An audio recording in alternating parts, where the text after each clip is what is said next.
Hello everyone, हाय, welcome back. मेरा नाम है सीए भाविन गांधी और आज मैं आपके लिए एक बहुत ही स्पेशल वीडियो लेकर आया हूं।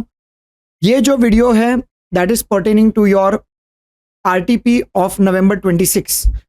तो दोस्तों, जो सीए फाइनल एएफएम के स्टूडेंट्स हैं जिन्होंने भी आरटीपी देखा होगा नवंबर 26 का, उसमें एक नया कंसेप्ट के ऊपर एक क्वेश्चन बना है जिसका नाम है रिलेटिव स्ट्रेंथ इंडेक्स, आरएसआई। सो एक सिक्योरिटी एनालिसिस में एक छोटा सा प्रोपोर्शन उसका थियरी में दिया हुआ था, but as you all know that institute theory के बेसिस पे कोई भी प्रैक्टिकल क्वेश्चन बना के आपको पूछ सकती है। तो यहाँ पे जो नवंबर 26 का आपका जो आरटीपी है उसमें ये सिक्योरिटी एनालिसिस का आरएसआई का क्वेश्चन दिया हुआ है। इस पर्टिकुलर क्वेश्चन को हम लोग बड़े डिटेल में समझेंगे, सारे कंसेप्ट्स को अंडरस्टैंड करेंगे, पूरा आरएसआई क्या होता है, उसमें हमें किस तरीके से क्वेश्चन को अप्रोच करना चाहिए, क्या क्या फॉर्मूलाज हमें यूज करनी चाहिए, अगर इंस्टीट्यूट इसमें भी कोई एडवांस क्वेश्चन पूछे तो आपको किस तरीके से अप्रोच करना चाहिए। और साथ में दोस्तों मैंने ये पूरा आरएसआई का एक नोट्स भी बना दिया है और वो आप ये सारे नोट्स हमारे नीचे दिए गए जो टेलीग्राम चैनल है उससे आप इस चीज़ को डाउनलोड कर सकते हो। ठीक है, तो आप लोग ये वीडियो पूरा देखना, इसमें सारे कंसेप्ट्स को बहुत अच्छे से समझना। और जो नोट्स है वो आप टेलीग्राम चैनल पे मैं अभी अपलोड कर दूंगा, डिस्क्रिप्शन में लिंक दिया हुआ है, ज्वाइन कर लो, सब्सक्राइब कर लो। चैनल पे नए आए हो फटाफट से इसको सब्सक्राइब कर दो, लाइक कमेंट जरूर कर देना दोस्तों, और अपने दोस्तों में शेयर कर दो ताकि हम लोग ये पूरा आरएसआई का कंसेप्ट बहुत अच्छे से उसको समझ सके और एग्जामिनेशन में अगर इसके रिगार्डिंग कोई भी क्वेश्चन आए तो आप उसको अच्छे से अप्रोच कर सको। ठीक है, अभी दोस्तों ये क्वेश्चन को रीड करने से पहले मैं आपको समझा देता हूं कि भाई आरएसआई होता क्या है। अभी दोस्तों रिलेटिव स्ट्रेंथ इंडेक्स है ना, ये एक ऐसा पैरामीटर है। ओके, सो ये एक ऐसा टाइप का इंडेक्स है, ये एक ऐसा टेक्निकल इंडिकेटर है जिससे हम लोग किसी भी स्टॉक का सेंटिमेंट फाइंड आउट कर सकते हैं। So what is the basic objective of RSI? The basic objective of RSI is to find out what should be the sentiment of your particular investment. तो first thing, make it very clear कि जब भी हम लोग RSI के बारे में बात करते हैं, so in that particular case if there is any asset और if there is any equity share or if there is any financial instrument like option etc which you are dealing with, RSI helps you to identify what is the sentiment of that particular investment. Now एक trader को sentiment की बहुत जरूरत पड़ती है कि if suppose the market is going to be bullish, okay, and if suppose the stock is also bullish, then which position should he take into consideration? Whether he should enter into a buy position, long position, or whether he should enter into a short position. तो long या short कौन सा position identify करना है, उसके लिए sentiment बहुत जरूरी है।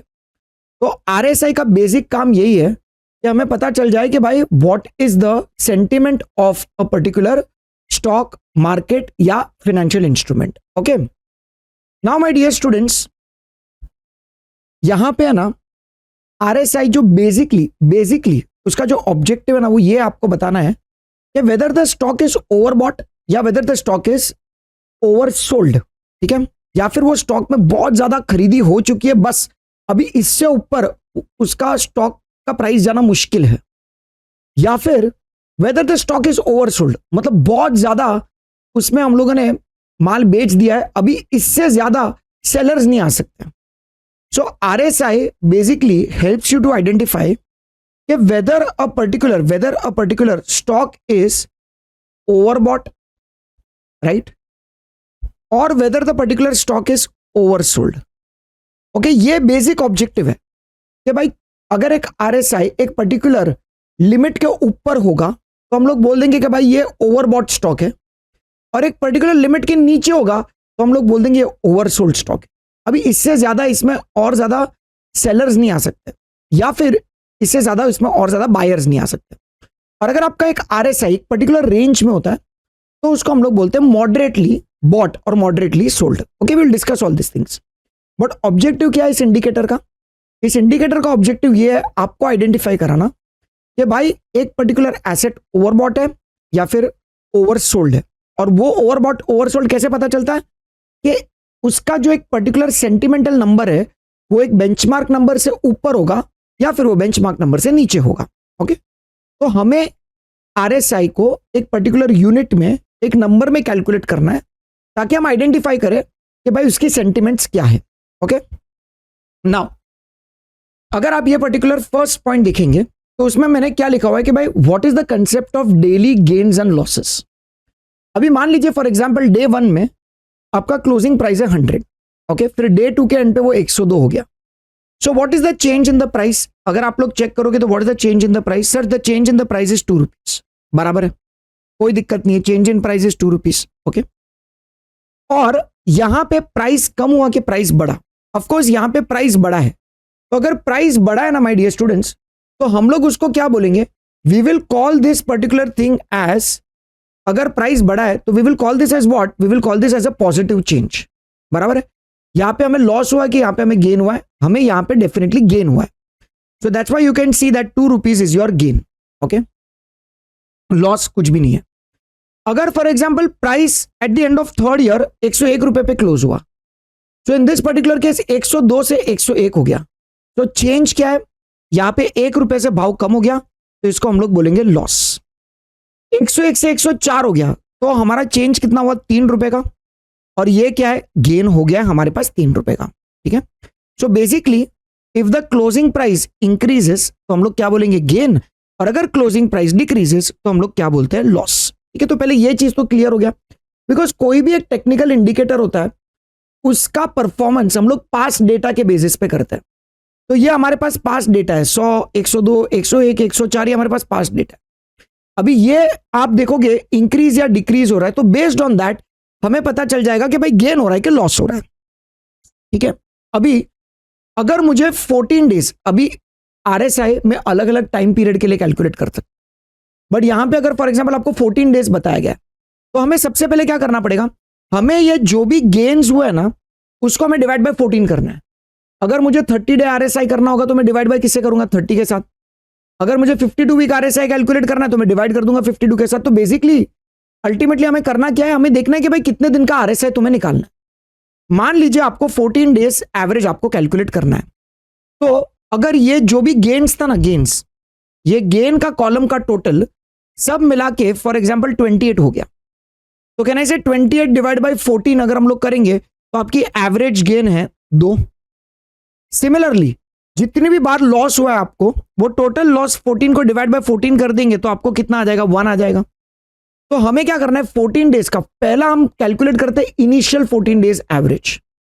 तो इनिशियल 14 डेज एवरेज अगर आप देख सकते हो तो आपको पता चलेगा कि भाई इनिशियल 14 डेज एवरेज आ रहा है, यहां पे 2 आ रहा है, या फिर आपको यहां पे 1 आ रहा है, ओके।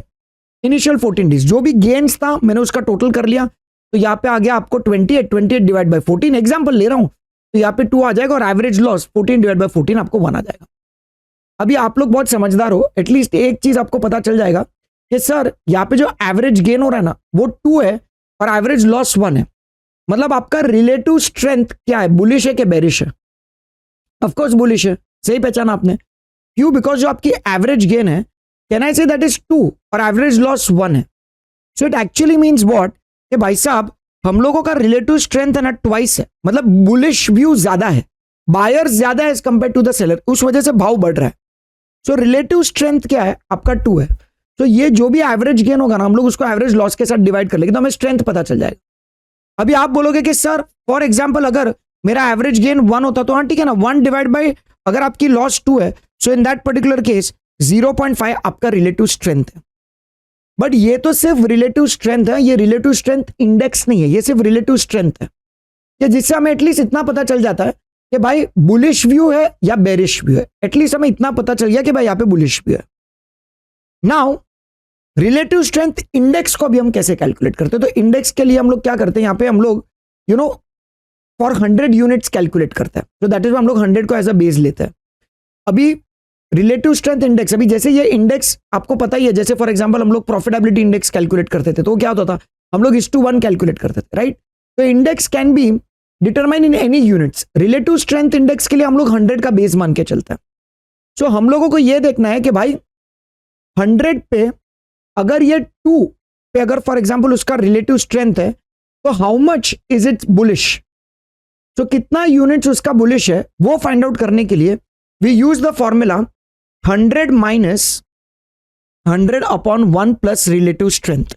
क्या करते हैं बेटा हम लोग इसमें? 100 minus 100 upon 1 plus relative strength. तो फॉर एग्जांपल यहां पे जैसे आप लोग देख सकते हो कि भाई मेरा रिलेटिव स्ट्रेंथ था 2, तो हम लोग क्या करेंगे 100 माइनस 100 अपॉन 1 प्लस 2, तो ये आपको कितना आ जाएगा 66.67 आ जाएगा। अगर मान लीजिए फॉर एग्जाम्पल यहाँ पे मेरा रिलेटिव स्ट्रेंथ था 0.5, सो डेफिनेटली मेरा इंडेक्स भी कम हो जाएगा। चेक कर लो 100 माइनस 100 अपॉन 1 प्लस 0.5, और अगर मैं ये करता हूं तो इन that particular case 100 divide by 1.5 अगर मैं करता हूं तो ये आपका हो जाएगा 66.61 माइनस 100 अगर मैं करूंगा तो this will now become what 33.33। So my dear students 100 के कंपैरिजन में how much is this particular stock, उसका सेंटिमेंट कितना है। So in this particular case जितना ज्यादा उसका सेंटिमेंट होगा ना, उसका मतलब कि बुलिश व्यू ज्यादा है, ये स्टॉक में स्ट्रेंथ ज्यादा है, ये इंडेक्स में स्ट्रेंथ ज्यादा है, या फिर ये फाइनेंशियल इंस्ट्रूमेंट में स्ट्रेंथ ज्यादा है। सो हायर द आरएसआई का मतलब क्या हुआ, can I say higher is the bullish sentiment for that particular stock, come on yes और नो, यस सर। सो इसके लिए हम लोग इसको कैलकुलेट करने के लिए क्या फॉर्मूला यूज करते हैं, मेरे को टोटल 100 में से देखना है कि भाई मेरा स्ट्रेंथ कितना है, तो हम लोग क्या करते हैं 100 minus 100 upon 1 plus relative strength. जितना मेरा रिलेटिव स्ट्रेंथ ज्यादा होगा, कैन आई से उसका मतलब है मेरा रिलेटिव स्ट्रेंथ इंडेक्स भी ज्यादा होगा, which indicates that it's a bullish sign. Okay, so इसमें हम लोग क्या करेंगे, first RSI is always calculated from the initial 14 days average. तो ये जो मैंने कैलकुलेट किया, ये आरएसआई जो मैंने कैलकुलेट किया वो मैंने कैलकुलेट किया on the basis of first initial 14 days average. Okay, तो पहले आपको दिमाग में ये चीज क्लियर हो जाना चाहिए कि अगर मुझे रिलेटिव स्ट्रेंथ इंडेक्स को कैलकुलेट करना होगा तो सबसे पहले मेरे को पास्ट डेटा की तरफ जाना पड़ेगा। क्यों? बिकॉज ये टेक्निकल इंडिकेटर हम लोग पास्ट परफॉर्मेंस के बेसिस पे जाते हैं, और पास्ट डेटा में हम लोग सब जो भी पूरा कंसिडर कर रहे हैं वो सब तुम्हारा टेक्निकल इंडिकेटर, जो भी तुम्हारे क्लोजिंग प्राइसेस, हम लोग उस चीज को कंसिडर करते हैं। सो क्लोजिंग प्राइस हम लोग 14 डेज का ले लेंगे। 14 डेज का जो भी आपका क्लोजिंग प्राइस होगा उसको हम लोग पहले देख लेंगे कि भाई उसमें से गेन क्या है और उसमें से लॉस कितना है। तो अगर तुम्हारा चेंज पॉजिटिव है मतलब गेन है, और अगर तुम्हारा चेंज नेगेटिव है मतलब लॉस है। टोटल गेन कर दिया, डिवाइड बाय 14 कर दिया, एवरेज पता चल गया, और उसी एवरेज गेन को एवरेज लॉस के साथ आपने डिवाइड कर दिया तो आपको रिलेटिव स्ट्रेंथ पता चल गई। और जैसे ही स्ट्रेंथ पता चल गई फिर हम लोग 100 यूनिट्स के बेसिस पे उसको कंपेयर करते हैं, तो आपको पता चल जाएगा कि भाई रिलेटिव स्ट्रेंथ इंडेक्स आपका कितना है। Higher the RSI higher is the bullish view. Okay, पहले ये पार्ट तो एकदम आपका क्लियर हो गया। ओके, अभी जिसमें अगर मैं यहाँ पे जस्ट समरी आपको बना दूं, इसका मतलब क्या हुआ कि भाई what is the sentiment bullish if RSI is greater than 1, मतलब बुलिश सेंटिमेंट ज्यादा है। जैसे आप देख सकते हो अगर मैंने आरएसआई 4 रखा, मेरा रिलेटिव स्ट्रेंथ अगर 4 है, अगर मेरा रिलेटिव स्ट्रेंथ 4 है मतलब जो मैंने average gain upon average loss किया था वो अगर मेरा 4 है, तो कहना है दिस इज 83.33, और अगर आरएसआई लेस देन 1 है तो ये 33.33 है। सो अगर आरएसआई ग्रेटर देन 1 है तो there are more buyers than sellers, और अगर आपका आरएसआई लेस देन 1 है तो there are more sellers than your buyers. Okay, अगर आपका आरएसआई 3 होगा, तो जैसे जैसे आपका आरएसआई कम होगा, रिलेटिव स्ट्रेंथ आपका कम होगा, तो आरएसआई इंडिकेटर भी, रिलेटिव स्ट्रेंथ इंडेक्स भी आपका कम हो जाएगा। सो फ्रॉम 83.33 से वो 75 आ गया। और जैसे यहां पे फॉर एग्जांपल मैं आरएसआई 0.8 कर देता हूं, ओके, अगर आप लोग देखोगे मैंने 0.8 कर दिया, तो इन दैट पर्टिकुलर केस अगर 0.5 से 0.8 कर दिया तो रिलेटिव स्ट्रेंथ बढ़ रहा है तो उसका इंडेक्स भी बढ़ेगा। और इसी चीज को अगर मैं ग्राफ में प्लॉट करता हूं तो आपको पता चल जाएगा कि भाई साहब पहले मेरा आरएसआई कितना था 83.33 था, फिर जैसे रिलेटिव स्ट्रेंथ कम हो गया मेरा कितना हो गया 75। सिमिलरली पहले मार्केट जब बेरिश था तभी यहां पे 0.5 के बेसिस पे 33.33 ये मेरा आरएसआई इंडिकेटर था, और जैसे ही थोड़ी भी स्ट्रेंथ आई, ज्यादा वहां पे स्टॉक्स खरीदने के लिए लोग आए, सो इन दैट पर्टिकुलर केस कहना है से मेरा सेंटिमेंट पॉजिटिव हो गया, बुलिश हो गया। तो इसलिए मैंने यहां पे लिखा है from bullish to bearish and from bearish to bullish. Okay, now यहां पे मैंने पहले 14 डेज का आरएसआई आपको कैलकुलेट करके बता दिया। अगर फॉर एग्जांपल मैं आपको कैलकुलेट करना चाहता हूं कि how to calculate your next day RSI. Okay, अभी 14 डेज है ना, 14 डेज ही क्यों? Because 14 days is considered to be one of the best way जिसमें तुम्हारा पास्ट डेटा, आपका जो भी कैलकुलेशंस है उसके अंदर फ्लक्चुएशन है उसके अंदर सब कुछ कवर अप हो गया। तो अगर आप सचमुच में अगर ट्रेडिंग करते हो ना, तो अगर आप चेक करोगे ना आरएसआई इंडिकेटर के लिए, तो वहां पे 14 days he by default he set किया हुआ रहेगा। ओके, तो आप अभी भी चेक कर सकते हो कि अगर आपको कहीं पे भी आरएसआई इंडिकेटर कोई भी स्टॉक पे लगाना है ना, तो ऑन एन एवरेज आपको 14 ही मिलेगा। ओके, तो 14 is considered to be the best number for the purpose of calculation of the average, because It is assumed that all the fluctuations take place in all those 14 days. Okay. Now, अगर मुझे next day का RSI calculate करना है, okay, तो जैसे जैसे मेरा stock का प्राइस का मूवमेंट होगा, कहना इससे मेरा सेंटीमेंट भी चेंज होते रहे. Now how do you calculate your next day RSI? अभी इस चीज को हम लोग कैसे कैलकुलेट करें? तो पहले मैंने 14 डेज तक का तो आपको सिखा दिया. अभी 15th डे पे, मतलब 14 डेज के कैलकुलेशन के लिए मैंने पहले 15 दिन का डेटा लूंगा, बिकॉज मुझे चेंज कैलकुलेट करना है, राइट? तो अगर मुझे चेंज कैलकुलेट करना है तो डेफिनेटली मेरे को कंसिडर करना पड़ेगा for the period of 15 days. जैसे अगर यहां पे मैं लिख देता हूं 1 2 3 4 5 6 7 8 9 10 11 12 13 14 और 15, ठीक है ना बेटा? अगर 15 डेज का मैं क्लोजिंग प्राइसेस लिख दूं तो this will help me to calculate the change. इससे मैं 14 डेज का डेटा कैलकुलेट कर सकता हूं, राइट? बिकॉज यहां पे फर्स्ट से सेकंड होगा तो यहां पे मुझे पहला चेंज मिलेगा. तो वैसे करते करते 15 दिन का डेटा दिया होगा तो यहां पे मैं 14 डे का RSI कैलकुलेट कर सकता हूं. बट 16th डे पे अगर मुझे RSI कैलकुलेट करना है, जिसको हम लोग बोलते हैं RSI for the next day, अभी उस चीज को हम लोग कैसे कैलकुलेट करें? तो यहां पे कैलकुलेशन की टेक्निक थोड़ी चेंज हो जाती है. अभी इधर है ना, आपका वो सिंपल एवरेज के बेसिस पे कैलकुलेट नहीं होता है. यहां पे कैलकुलेशन करने के लिए हमें थोड़ा सा चेंज करना पड़ेगा अपने फॉर्मूला में, ओके? बिकॉज अभी है ना, अगर मैं वापस से यहां पे 14 डेज के बेसिस पे कैलकुलेशन करूंगा ना, so in that particular case I will be using the concept of simple moving average. तो सिंपल मूविंग एवरेज के बेसिस पे हम लोग नेक्स्ट डे का RSI नहीं कैलकुलेट करते. हम लोग नेक्स्ट डे का RSI कैलकुलेट करते हैं in much more smoothen average. तो हम लोग स्मूदन एवरेज के बेसिस पे कैलकुलेट करते हैं. सो दैट इज वाई जो पहला 15 डेज था वो हम लोग ने सिंपल एवरेज बेसिस पे कैलकुलेट कर लिया, क्योंकि मुझे चेंज तो चाहिए ना. 15 डेज का डेटा दिया है तो पहला चेंज मुझे सेकंड डे पे ही पता चलेगा, तो उससे मैं 14 डेज के बेसिस पे मैं कैलकुलेट कर लूंगा. अब मुझे 16th डे पे कैलकुलेट करना है तो मैं फिर से लास्ट 14 डेज का डेटा नहीं लूंगा. नाउ वहां पे सिंपल मूविंग एवरेज के बेसिस पे हम लोग को कैलकुलेशन नहीं करना है. यहाँ पे फॉर्मूला को हमें थोड़ा स्मूदन करना पड़ेगा, एवरेज के कर्व को थोड़ा स्मूदन करना पड़ेगा, ताकि बहुत ज्यादा फ्लक्चुएशन के बेसिस पे सेंटीमेंट्स अफेक्ट ना हो. तो जैसे मैंने आपको एक्सपोनेंशियल मूविंग एवरेज में सिखाया था, same concept is applicable. But यहाँ पे जो स्मूदन मूविंग एवरेज है उसको कैलकुलेट करने का थोड़ा तरीका डिफरेंट है. और वो तरीका क्या है? How to calculate next day RSI. तो जैसे आप स्क्रीन पे देख सकते हो, आपको न्यू एवरेज गेन और न्यू एवरेज लॉस को कैलकुलेट करना होगा, बराबर है? मतलब अभी मेरे को 16th डे का न्यू एवरेज गेन और न्यू एवरेज लॉस कैलकुलेट करना है. तो उसको कैसे कैलकुलेट करूंगा? तो जो भी मेरा प्रीवियस एवरेज गेन होगा ना, previous average gain into 13 plus current gain upon 14, okay? इसके बेसिस पे मुझे मेरा न्यू एवरेज गेन मुझे पता चल जाएगा. फिर से व्हाट इज द फॉर्मूला? जो भी मेरा प्रीवियस एवरेज गेन होगा, ओके, मतलब 15th डे पे जो भी मेरा एवरेज गेन होगा इंटू 13 करूंगा, प्लस जो भी आपका करंट गेन होगा, मतलब जो 16th डे पे गेन हुआ है, डिवाइड दैट बाय 14. तो वैसे करने से मेरा न्यू एवरेज गेन कैलकुलेट होगा. या फिर हम लोग कैलकुलेट कर सकते हैं by taking previous average loss, क्योंकि या फिर गेन हो सकता है या फिर लॉस हो सकता है. तो अगर मेरे को न्यू एवरेज लॉस कैलकुलेट करना है, क्योंकि एक दिन पे क्लोजिंग प्राइस या फिर बढ़ सकता है या फिर कम हो सकता है, दोनों थोड़ी ना हो सकता है. तो अगर गेन हो रहा है तो हम लोग previous average gain into 13 plus current gain upon 14 करेंगे. और अगर भाव कम हो गया, मतलब लॉस हो गया, तो हम लोग previous average loss into 13 plus current loss divide by 14 करेंगे. तो उसके बेसिस पे आपका न्यू एवरेज गेन और न्यू एवरेज लॉस कैलकुलेट हो जाएगा. ओके, एग्जाम्पल के तौर पे समझते हैं, फिर मैं आपको इस फॉर्मूला के बारे में बताता हूं. अभी जैसे मेरा प्रीवियस जो एवरेज गेन था वो था फॉर एग्जाम्पल 2, करंट गेन है 5. करंट गेन 5 का मतलब क्या हुआ कि भाई जो कल का क्लोजिंग था और आज का जो क्लोजिंग है उसमें 5 रुपए से भाव बढ़ गया, मतलब मेरा करंट गेन है 5 और प्रीवियस एवरेज गेन कितना था? 2. तो अभी हमें क्या करना है? 2 into 13 plus 5 divide by 14. Okay, 2 into 13 plus current gain क्या है? 5 डिवाइड दैट बाई 14 करेंगे तो कितना आएगा आपको? 2.2143 आ गया. तो ये आपकी न्यू एवरेज है. ओके, ये आपका न्यू एवरेज है. 2 into 13 plus 5 divide that by 14, ये आपका न्यू एवरेज है 2.2143.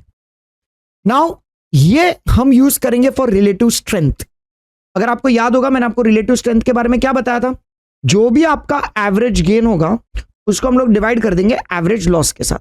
तो मेरा एवरेज गेन कितना आया भाई? सो that is nothing but what? 2.2143. तो हमें 2.2143 को कंसिडर करना है. ठीक है. Now this technique is much better than अगर मैं सिंपल एवरेज कर लेता तो मैं सिंपल एवरेज करता तो what will I do, 2 + 5, because मेरा 2 तक तो प्रीवियस था, प्लस 5 करंट गेन, तो ये 3.5 आ जाता था। तो आप देख रहे हो कि ये कितना ज्यादा फ्लक्चुएशन कंसिडर करता है, बट यहां पे आपके फ्लक्चुएशन स्मूदन हो जाता है। जैसे हम लोग ईएमए में कैसे करते थे, फ्लक्चुएशन को स्मूथ करने के लिए ईएमए का फॉर्मूला लेते थे विद प्रीवियस डे ईएमए, और फिर हम लोग उसको मल्टीप्लाई करते थे एक्सपोनेंट के साथ। तो यहां पे हमें क्या करना है, जो भी आपका प्रीवियस एवरेज गेन होगा इंटू 13 करेंगे, प्लस करंट गेन अपॉन 14 कर देंगे, तो उसके बेसिस पे आपका न्यू गेन और आपका न्यू एवरेज लॉस कैलकुलेट हो जाएगा। ठीक है, बट आपको न्यू एवरेज लॉस भी कैलकुलेट करना पड़ेगा, क्योंकि अगर गेन हो रहा है तो वहां पे नंबर होगा, लॉस होगा तो फिर वो 0 हो जाएगा। ओके, तो previous average loss into 13 plus current loss, फिर आपका 0 हो जाएगा, तो आपको 0 के बेसिस पे फिर न्यू एवरेज लॉस कैलकुलेट करना पड़ेगा, बिकॉज रिलेटिव स्ट्रेंथ में तो average gain upon average loss तो आपको करना ही है। ठीक है, now RSI method we use what, we use smoothen moving average, it is called as Wilder smoothen method. तो इस चीज को क्या बोलते हैं बेटा, वेलिस-वाइल्डर्स स्मूदनिंग कर्व। ओके, तो ये टेक्निकल इंडिकेटर में यूज होता है, इसके फॉर्मूला के बेसिस पे RSI में चेंजेस होते हैं। ठीक है, तो आपको बस खाली यहां पे समझना क्या है कि हम लोग एवरेज का जो स्मूदनिंग करते हैं वो हम लोग instead of simple moving average we use this particular concept.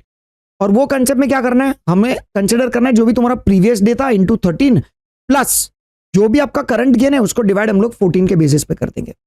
Can I say this is nothing but one type of weighted average concept. क्यों वेटेड एवरेज, अब इस फॉर्मूला का लॉजिक आप सुनो। क्यों वेटेड एवरेज, मान लीजिए फॉर एग्जांपल मेरे को तो 14 डेज का कैलकुलेशन चाहिए, 14 डेज मतलब मैं डिवाइड बाय 14 तो करूंगा ही, बराबर है। अभी अगर आप लोग चेक करोगे तो मेरा प्रीवियस था 2, बराबर, मेरा प्रीवियस जो एवरेज था वो था 2, बट मुझे 14 डेज का, मेरे को वेटेड एवरेज मेरे को 14 का चाहिए, तो हम लोग क्या करेंगे, 2 इंटू 13 करेंगे, प्लस जो नया वाला गेन है दैट इज 5 इंटू 1, अरे बट 5 इंटू 1 तो 5 ही होता है ना, तो हम लोग इंटू 1 नहीं करते, that is why we just take 5 into 1, मतलब हम लोग सिर्फ 5 ही कंसिडर करते। सो यहां पे that's why take 2 into 13 plus 5 into 1। Now you must be having a doubt कि सर ये तो 14 दिन का था प्रीवियस डे गेन, तो हमें 14 लेना चाहिए, बट अगर मैं 14 ले लूंगा तो this will become 2 into 14 plus 5 into 1, तो यहां पे फिर मैं डिवाइड 14 से नहीं करूंगा ना, फिर यहां पे 15 से करूंगा। But for RSI as I have told you earlier, मुझे 14 डेज का कैलकुलेशन चाहिए, so that is why should I take into consideration year 14 or should I take into consideration 13? बेटा I have to take into consideration 13. So इसीलिए my dear students हम लोग क्या करेंगे, 2 into 13 करेंगे प्लस 5 into 1, तो वो आपका वेटेड एवरेज हो गया, आप डिवाइड बाय 14 कर दो, आपको पता चल जाएगा कि this is 2.2143 and this is much better than simple average अगर हम लोग यूज करते तो इस मेथड को हम लोग क्या बोलते हैं, वेलिस-वाइल्डर्स स्मूदनिंग कर्व। वो टेक्निकल इंडिकेटर्स में बहुत काम आता है, जिसको हम लोग WWS बोलते हैं। ठीक है, और उसने भी ऑल्टरनेटिवली आपको बताया कि आप ये फॉर्मूला से भी कर सकते हो, जो भी प्रीवियस एवरेज है plus current minus previous upon 14, आप ये बेसिस पे कैलकुलेट करोगे आपको सेम आएगा, बराबर है।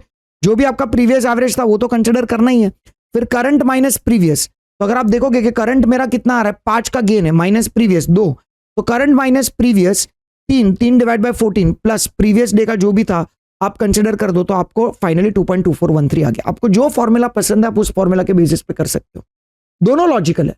कि अगर यहाँ पे मैं ऑल्टरनेटिवली बताऊं तो जो भी मेरा प्रीवियस डे एवरेज था प्लस मुझे लेना है न्यू एवरेज को, न्यू एवरेज में एडिशन करना है, तो जो भी करंट माइनस प्रीवियस है हम लोग वो दोनों का डिफरेंस ले लेंगे, डिवाइड बाय 14 कर लेंगे, फिर आपको 2.2143 आपको आ जाएगा। तो इसी तरह से हम लोग न्यू एवरेज गेन और न्यू एवरेज लॉस को कैलकुलेट करेंगे।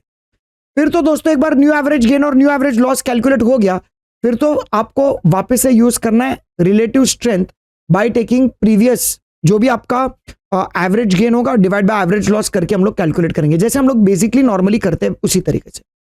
तो आपके स्टेप्स क्या है, that we have to calculate daily change, फिर हमें देखना है कि भाई पॉजिटिव चेंज में गेन हो रहा है या फिर लॉस हो रहा है, फिर पहले इनिशियल 14 डेज का एवरेज आपको कैलकुलेट करना है, टोटल गेन डिवाइड बाय 14 या फिर टोटल लॉस डिवाइड बाय 14, फिर हम लोग कैलकुलेट करेंगे relative strength which is average gain upon average loss, और दोस्तों फिर हम लोग ये RSI का फॉर्मूला यूज करेंगे 100 यूनिट्स को बेस मान के, 100 माइनस 100 अपॉन 1 प्लस RS, और फिर जो भी नेक्स्ट सब्सिक्वेंट डे होगा उसमें हम लोग कैलकुलेट करेंगे by taking this weighted average, जो भी प्रीवियस था into 13 plus current into 1, but into 1 तो आएगा नहीं, सेम ही आता है, डिवाइड दैट बाय 14। या फिर हम लोग ये वाले फॉर्मूला के बेसिस पे भी कर सकते हैं, current minus previous upon 14 plus previous divide that, उसके बेसिस पे आपको आंसर आ जाएगा। ठीक है, अभी इसका कंक्लूजन क्या है? तो दोस्तों अगर आपका आरएसआई, अभी ये मार्केट इंडिकेटर्स ऐसे बोलते हैं कि अगर आपका आरएसआई है ना, if it is more than 70 तो हम लोग उसको बोलते हैं इट इज ओवरबॉट। जैसे मेरे प्रीवियस एग्जांपल में था आरएसआई वाज कुछ 83 ऐसा कुछ तो था, दैट वाज प्रीवियस, तो वो जितना ज्यादा था इट वाज अबाउट 70, तो हम लोग उसको क्या बोलते हैं बेटा? वी टेल देम कि भाई ये अबाउट 70 मतलब ये ओवरबॉट। तो अगर फॉर एग्जांपल ओवरबॉट चीजें होती है तो हम लोग क्या बोलते हैं? थोड़ा रुक जाते हैं और the sentiment to be neutral, फिर हम लोग बाय करते हैं।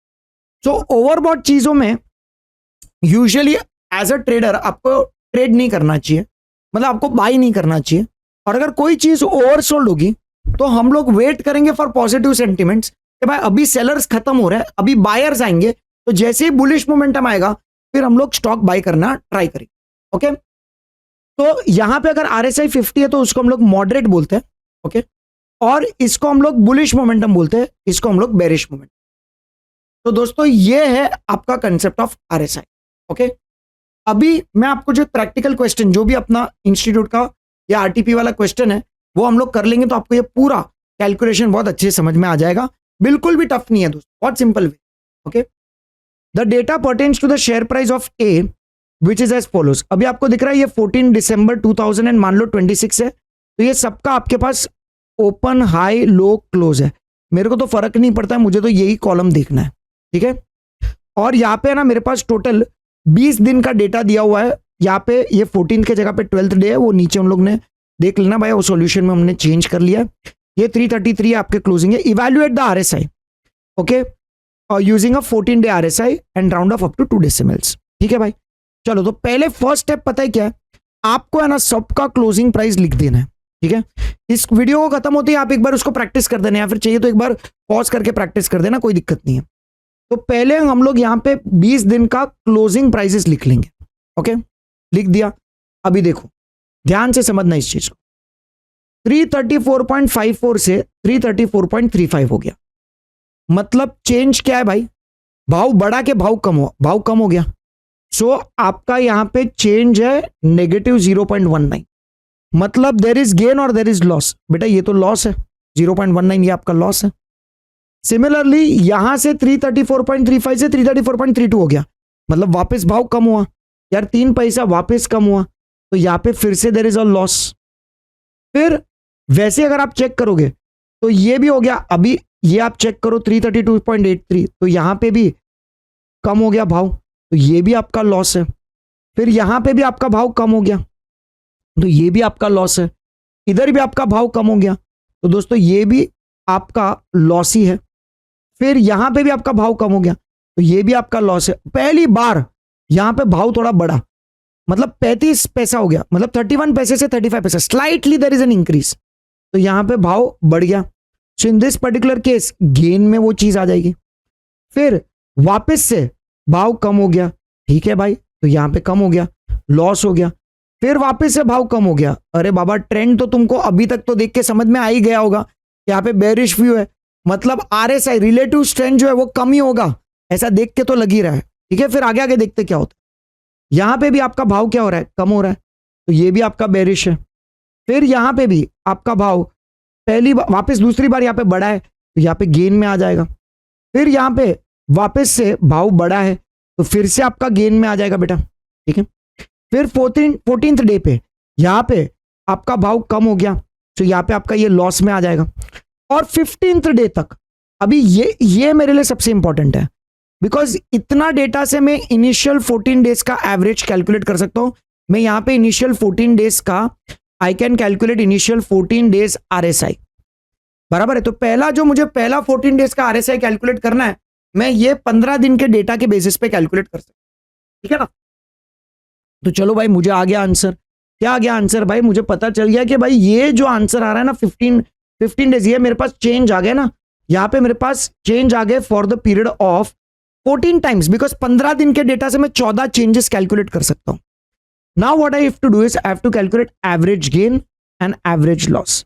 एवरेज गेन कैसे करेंगे? तो ये सारे गेन्स का आप टोटल कर दो और डिवाइड बाय 14 कर दो, तो आपको 0.07 आएगा। ठीक है, यहाँ पे उन्होंने कैलकुलेशन नहीं किया है, आप लोग कर देना। ये जो भी गेन्स है ना फर्स्ट 14 डेज के, उसका टोटल करो, डिवाइड दैट बाय आप 14 कर दो, तो ये आपको आ जाएगा 0.07। एवरेज लॉस, ये सब का आप टोटल कर दो और उसको डिवाइड बाय 14 कर दो, एवरेज लॉस आ जाएगा। ठीक है, यहां तक तो पिक्चर क्लियर है। अभी रिलेटिव स्ट्रेंथ कैसे ढूंढेंगे, तो ठीक है ना, रिलेटिव स्ट्रेंथ का मैंने आपको फॉर्मूला बताया, कैसे ढूंढेंगे रिलेटिव स्ट्रेंथ। जो भी आपका एवरेज गेन है उसको हम लोग डिवाइड कर देते हैं एवरेज लॉस के साथ। चलो भाई, मेरे को एवरेज गेन कितना है 0.07, कोई दिक्कत नहीं है। एवरेज लॉस मेरे को कितना है 0.18। चलो भाई कैलकुलेट करो सब लोग, कैलसी उठाओ, 0.07 डिवाइड दैट बाय 0.18, तो आपको पता चलेगा कि सर मुझे 0.388 आ रहा है, मतलब 0.39, 2 डेसिमल्स तक बोला है तो 0.39 आ जाएगा। और एक बार 0.39 आया मतलब ये आरएसआई नहीं है, ये तो सिर्फ स्ट्रेंथ बताता है। अभी आपको आरएसआई ढूंढना पड़ेगा, तो अभी हम लोग आरएसआई कैसे फाइंड आउट करेंगे। तो आरएसआई फाइंड आउट करने के लिए 100 माइनस वॉट, 100 अपॉन 1 प्लस जो भी आपका रिलेटिव स्ट्रेंथ था। तो हम लोग क्या करेंगे, 100 minus 100 upon 1 plus relative strength आपका कितना है 0.39। तो दोस्तों अभी अगर आप लोग चेक करोगे 100 डिवाइड बाय 1.39 बराबर है 71.94 आता है, और आप 100 में से इस चीज को माइनस कर दो तो आपको आ जाएगा 28.06। तो मुझे तो पता ही था भाई इसका जो रिलेटिव स्ट्रेंथ है वो कमी हो रहा है, बिकॉज भाव कमी होते होते बेरिश सेंटीमेंट लग ही रहा था, इसके लिए 28.06 पे आपका रिलेटिव स्ट्रेंथ इंडेक्स आ गया। बराबर है, कैन आई से ये फर्स्ट पार्ट कंप्लीट हो गया, दिस इज कमिंग एज 28.06, जो यहां पे आ गया 28.06। बराबर है, अभी हम लोग बात करते हैं 16th डे पे। तो 16 डे पे हमारा क्लोजिंग कितना हुआ 333.25। अच्छा बच्चा लोग, अभी 333.25 हुआ, मतलब क्या हुआ, कहना है से यहां पे भाव तो बढ़ गया भाई, 0.26 हो गया, भाव बढ़ गया। तो ये आपका गेन हुआ कि लॉस हुआ, ये आपका गेन हुआ, तो चलो भाई ये 0.26 में गेन में लिख देता हूं। बट अभी ये जो एवरेज डे गेन है ना, ये एवरेज डे गेन, ये जो 0.08 और 0.17 है, ये मेरे को वेटेड एवरेज बेसिस पे करना पड़ेगा। तो एवरेज गेन में कैसे कैलकुलेट करूंगा, तो इधर 0.18 था प्रीवियस डे का इंटू 13 प्लस करंट डे पे क्या हुआ, प्रॉफिट हुआ कि लॉस हुआ, चेंज क्या है, तो चेंज तो आपका पॉजिटिव है ना, तो आपका चेंज है 0.26। बराबर है, तो इधर आपको आ जाएगा 0.26 डिवाइड बाय 14 कर दो आप। बराबर, 0.18 into 13 plus 0.26 divide that by 14। Previous day का, अरे यार 0.07 था गेन, एवरेज गेन है 0.07। ओके, देखो फिर से एक बार मैं आपको बता देता हूं।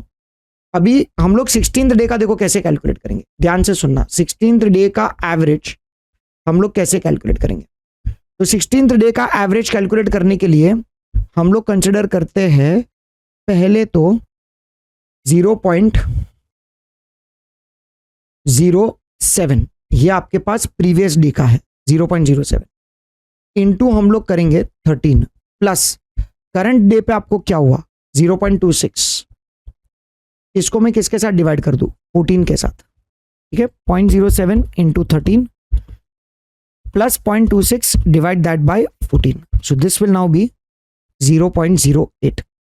ठीक है, अभी उसी तरह ये 16th डे का मैंने एवरेज गेन निकाला, दिस वाज एवरेज गेन। अभी उसी तरह मेरे को एवरेज लॉस भी निकालना है, तो एवरेज लॉस के लिए अभी मुझे लेना पड़ेगा 0.18, तो 0.18 इंटू 13 प्लस अभी हम लोग क्या करेंगे, तो करंट डे पे तो लॉस तो 0 ही था, डिवाइड दैट बाय 14, तो 0.18 इंटू 13 डिवाइड दैट बाय 14, तो ये आपको आ जाएगा 0.17। और एक बार ये आ गया, फिर आर एस ढूंढना है। आर एस मतलब क्या, 0.08 डिवाइड दैट बाय 0.17, तो मैं 0.08 को डिवाइड कर देता हूँ 0.17 के साथ, तो ये मेरा आर एस आ गया 0.47। बट ये मेरा इंडेक्स नहीं है, ये तो मेरा सिर्फ आर एस है 0.47, मुझे तो आर एस आई चाहिए, तो वो हम लोग कैसे करेंगे 100 minus 100 upon 1 plus R S, 100 minus 100 upon 1 plus R S कितना था 0.47, तो अभी ढूंढो 100 डिवाइड बाय 1.47 बराबर, तो ये 68 आ जाएगा, माइनस 100 हम लोग कर देंगे तो 31.97, ऐसा कुछ आ रहा है 31.97, जरा चेक करो, यस सर 31.97। एक और मैं आपको करा के दे देता हूं, 17th डे पे अभी हम लोग कैसे कैलकुलेट करेंगे? तो 17th डे पे क्या हुआ, ये 25 से 30 मतलब ये चेंज हो गया पॉजिटिव, 0.05 आ गया। ठीक है भाई, मतलब ये गेन में हमने लिख दिया 0.05। अभी मुझे एवरेज गेन ढूंढना है, तो मैं क्या करूंगा, प्रीवियस डे लूंगा। चलो भाई प्रीवियस डे, ओके। अभी ये मैं कर रहा हूं 17th डे का, ओके। एवरेज पहले मैं करता हूं गेन, फिर मैं करूंगा लॉस।